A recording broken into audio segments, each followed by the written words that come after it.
Hello, स्वागत है हमारे YouTube चैनल जियो एनर्जी एजुकेशन में। मैं हूं नरेंद्र शर्मा। पिछली क्लास में अपन ने अध्ययन किया था चलवासी पशुचारण के बारे में और विस्तृत वाणिज्य पशुधन पालन के बारे में अपन ने अध्ययन कर लिया है। आज अपन बात करेंगे वेरी मोस्ट इम्पोर्टेंट पॉइंट है हमारा कृषि। हेडिंग लगाइए कृषि, एग्रीकल्चर, और हेडिंग में अपन लिखेंगे कृषि। और कृषि में आप लिखना स्टार्ट कीजिए फसलों को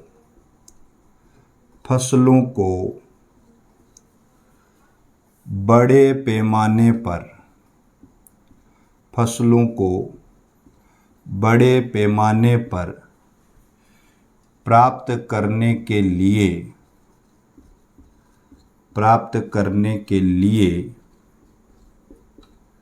बड़े पैमाने पर प्राप्त करने के लिए मृदा को खेती के लिए तैयार करने की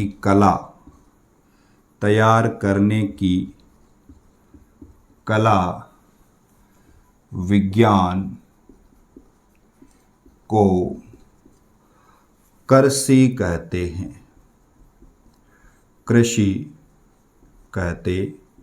हैं।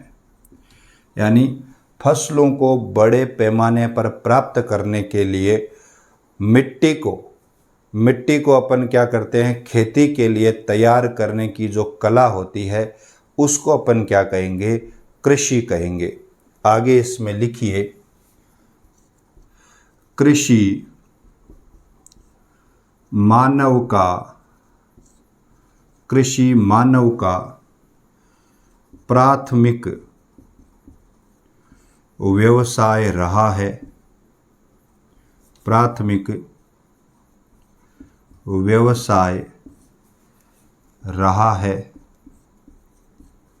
प्राथमिक व्यवसाय रहा है। आगे इसमें लिखिए यह कुछ उद्योगों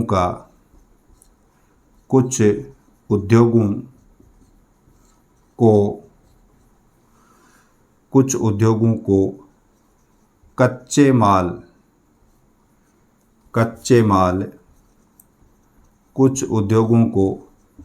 कच्चे माल की पूर्ति कराता है। अतः उन उद्योगों के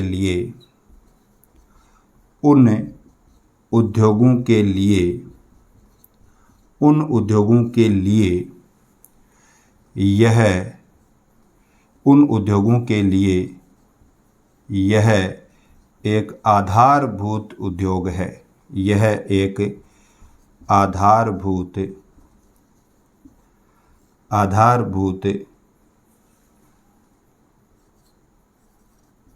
उद्योग है। यानी जो आधारभूत उद्योग है या व्यवसाय है ना, आधारभूत व्यवसाय है। यानी अपन ये कह सकते हैं कि यह प्राथमिक व्यवसाय रहा है। आज से नहीं, प्राचीन काल से ही कृषि कार्य किया जा रहा है। और ऐसे कई उद्योग हैं जिनको ये कच्चे माल प्रदान कराता है। ऐसे कई प्रकार के उद्योग, जैसे मान लीजिए चीनी उद्योग है, तो चीनी उद्योग के लिए गन्ना आपको कहाँ से प्राप्त होगा, कृषि से प्राप्त होगा।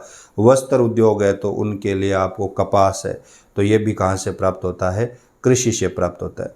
तो कई ऐसे उद्योग है जिनको ये क्या करता है, कच्चे माल की पूर्ति करता है या उनको प्राप्त कराता है। आगे अपन लिखेंगे कृषि की प्रणालियाँ। एकदम इजी हमारा सिलेबस है और याद भी आसानी से हो सकता है, ये एक बार पढ़ने से ही हो जाएगा।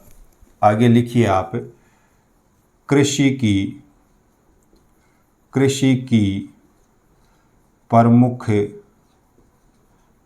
की प्रमुख प्रणालियाँ।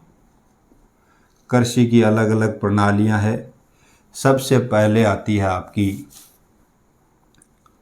सबसे पहले आती है निर्वाह कृषि। 1 नंबर पे आप लिख लीजिए निर्वाह कृषि। और निर्वाह कृषि को 2 भागों में बांटा गया है। 2 भाग कौन कौन से हैं? एक भाग हो गया आदिमकालीन निर्वाह कृषि, आदिमकालीन निर्वाह कृषि।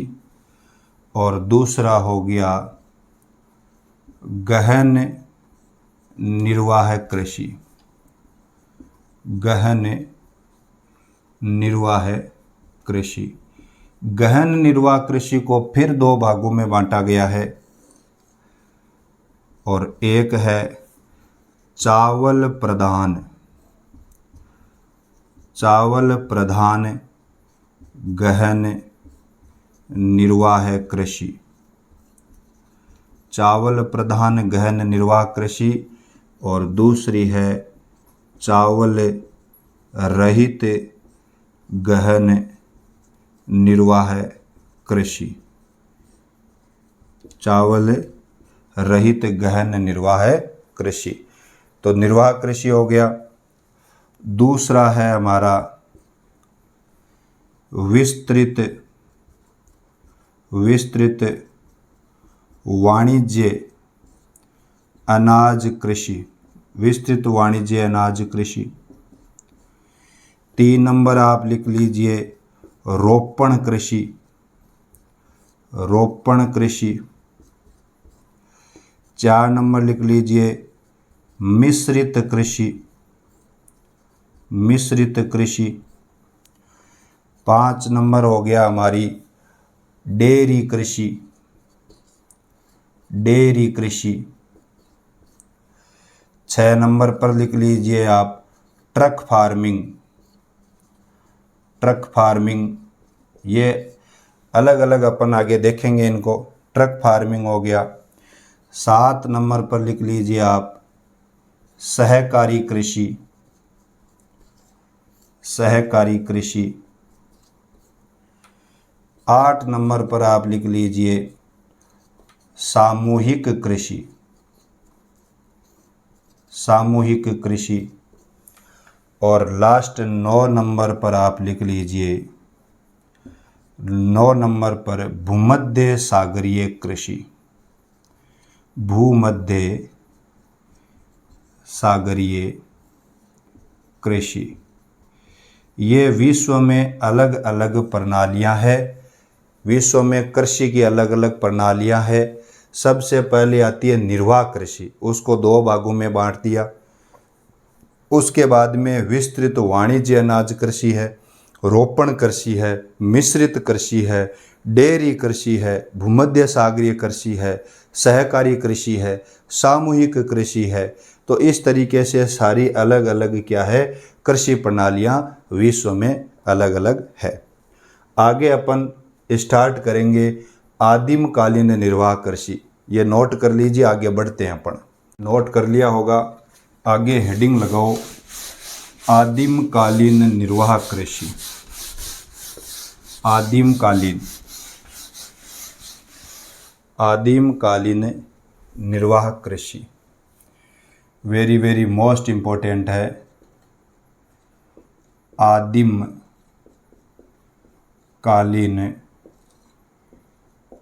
निर्वाह कृषि, आदिमकालीन निर्वाह कृषि। देखो मौखिक रूप से सुनो, आदिमकालीन निर्वाह कृषि है उसको स्थानांतरित कृषि भी कहते हैं।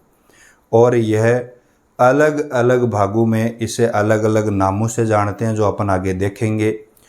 उष्णकटिबंधीय क्षेत्रों में की जाती है, जैसे हमारा दक्षिणी पूर्वी एशिया का उष्णकटिबंधीय भाग है, अफ्रीका का उष्णकटिबंधीय भाग है, दक्षिण अमेरिका का उष्णकटिबंधीय भाग है। उन क्षेत्रों में यह कृषि की जाती है। इसमें क्या होता है कि जो पहले जो जंगलों में रहते थे लोग, वो क्या करते थे, इस प्रकार की कृषि क्रियाएं करते हैं। यानी जंगल या वन की वनस्पति को वहाँ से काट करके फिर उसको जला करके और वहाँ पर उसको साफ कर लिया जाता है उस ज़मीन को, फिर उसमें कृषि का काम करते हैं, और जो वो राख होती है उसको उर्वरक के रूप में वो बिखेर देते हैं। तो इस तरीके की जो कृषि है वो कृषि क्या कहलाती है? स्थानांतरित कृषि कहलाती है। इसमें लिखिए इसे स्थानांतरित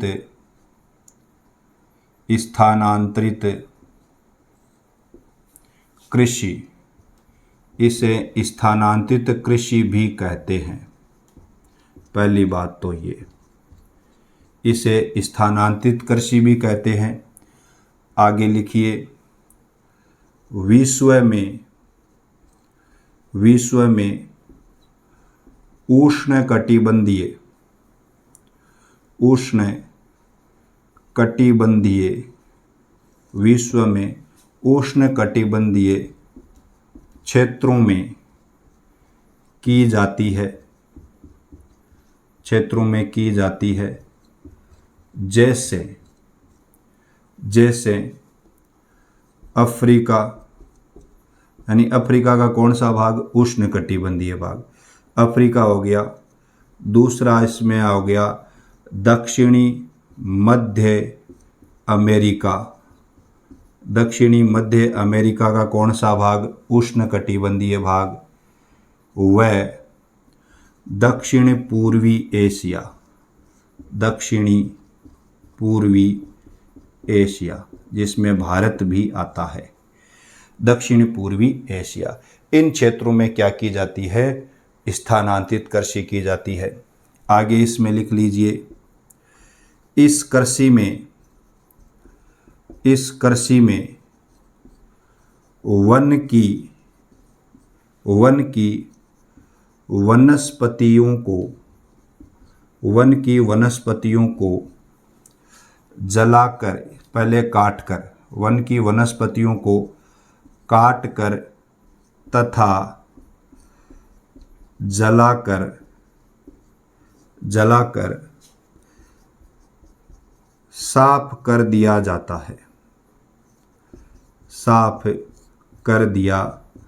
है। यानी वन की वनस्पतियों को काटेंगे, फिर उसको जला देंगे और वहाँ की वनस्पति एकदम साफ कर देंगे। आगे इसमें लिख लीजिए,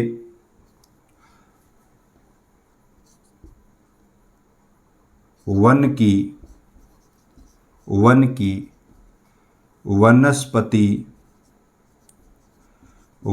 वनस्पतियों को जलाने के बाद बची हुई राख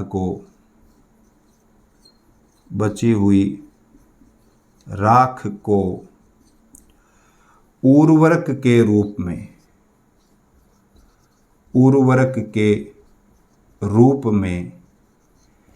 काम में लेते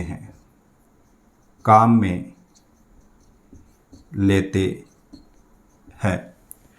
तो उर्वरक के रूप में, यानी वो जो राख होती है उसको बिखेर देते हैं, उर्वरक के रूप में काम में लेते हैं। आगे इसमें लिखिए,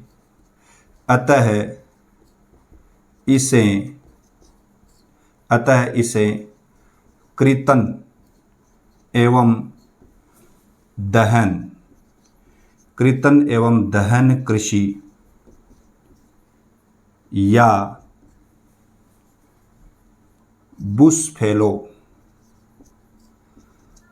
बुशफेलो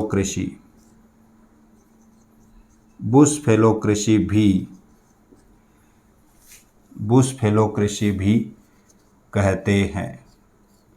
कर्तन एवं दहन, कर्तन यानी क्या होता है? काटना, वनों को, वनस्पतियों को काटते हैं और दहन, उसको जलाते हैं। इस कारण इसे क्या कहेंगे?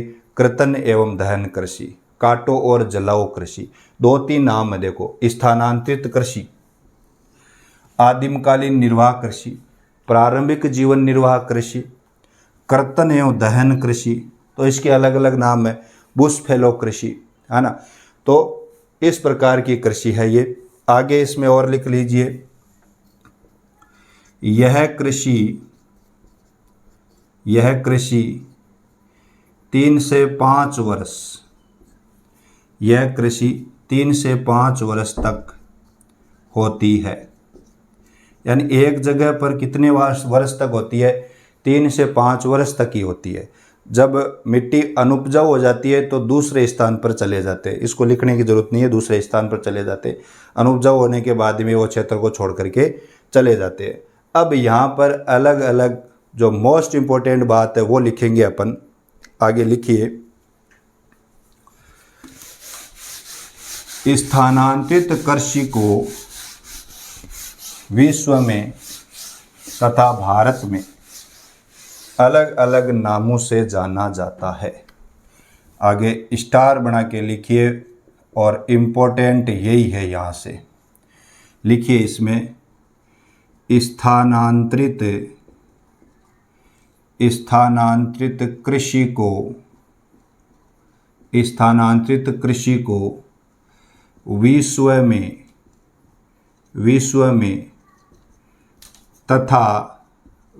में तथा भारत में अलग अलग नामों से जाना जाता है। अलग अलग नामों से जाना जाता है। अलग अलग नामों से जाना जाता है। पहले बात कर लेते हैं विश्व की। तो विश्व में देखो, सबसे पहले मेक्सिको तथा मध्य अमेरिका में इसे किस नाम से जानते हैं? मिल्पा के नाम से जानते हैं। ब्राज़ील में इसे रोका के नाम से जानते हैं।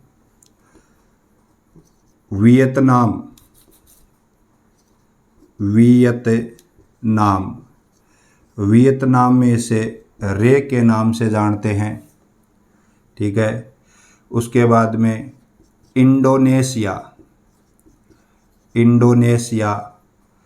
तथा मलेशिया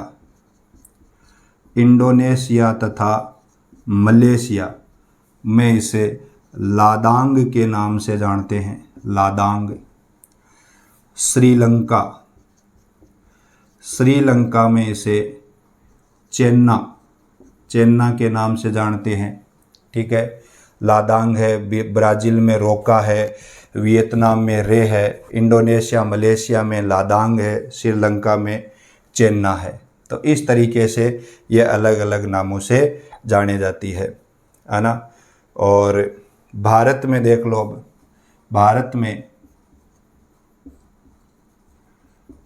में सबसे पहले अपन बात कर लेते हैं भारत की। तो उत्तरी पूर्वी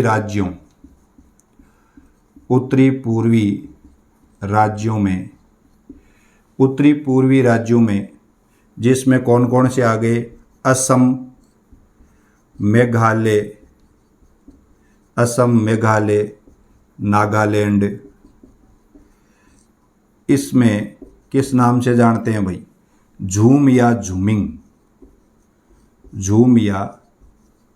झूमिंग कृषि। ये स्थानांतरित कृषि के अलग अलग नाम है। ठीक है। उसके बाद में बस्तर जिला, और ये कहाँ है? छत्तीसगढ़ में। बस्तर जिला छत्तीसगढ़ में इस कृषि को दीपा के नाम से जानते हैं। दीपा। ठीक है। 3 नंबर हमारा यहाँ पर अपन देख लेते हैं दक्षिणी पूर्वी राजस्थान। दक्षिणी